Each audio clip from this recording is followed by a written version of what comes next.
Porbandar Thiruvananthapuram express गाडीचे Sangameshwar railway स्थानकात जंगी स्वागत करण्यात आले। पोरबंदर जामनगर एक्सप्रेस आणि पोरबंदर तिरुअनंतपुरम एक्सप्रेस या दोन महत्त्वाच्या गाड्यांना संगमेश्वर स्थानकात थांबा मंजूर झाल्याने संपूर्ण शहरात आनंदाचे वातावरण होते। निसर्गरम्य संगमेश्वर आणि निसर्गरम्य चिपळूण या फेसबुक ग्रुपच्या सातत्यपूर्ण लढ्याला अखेर यश मिळाले। दुपारी 4 वाजता पोरबंदर तिरुअनंतपुरम एक्सप्रेस संगमेश्वर स्थानकात दाखल झाली। या ऐतिहासिक क्षणाच्या स्वागतासाठी संगमेश्वर वासी मोठ्या संख्येने उपस्थित होते। दुपारी 1 वाजल्यापासूनच जल्लोषाला सुरुवात झाली। सर्वप्रथम कोकणचे शिल्पकार स्वर्गीय मधु दंडवटे यांच्या प्रतिमेला पुष्पहार अर्पण करून कार्यक्रमाची सुरुवात करण्यात आली। यावेळी निसर्गरम्य संगमेश्वर व चिपळूण फेसबुक ग्रुपचे अध्यक्ष संदेश जिमन, दीपक पवार, संगमेश्वर व्यापारी संघाचे अध्यक्ष प्रमोद शेट्टे, अनिल भिडे, युवा नेतृत्व अनिकेत निकम, माजी जिल्हा परिषद सदस्य संतोष थेराडे, राजेंद्र पोमेंडकर, संजय मापुसकर, कोकण रेल्वेचे प्रबंधक शैलेश अंबर्डेकर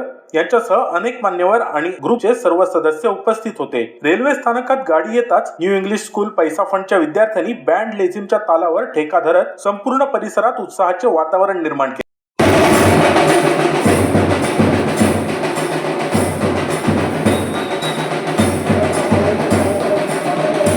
गाडी थांबताच गाडीला हार अर्पण करून श्रीफळ वाढवण्यात आले। तसेच संगमेश्वर वासियांच्या वतीने मोटरमन यांचा शाल व श्रीफळ देऊन सत्कार करण्यात आला। यानंतर प्रवासी आणि संगमेश्वर वासियांनी एकमेकांना पेढे वाटत आनंदोत्सव साजरा केला। ब्युरो रिपोर्ट, लोकनिर्माण न्यूज, संगमेश्वर।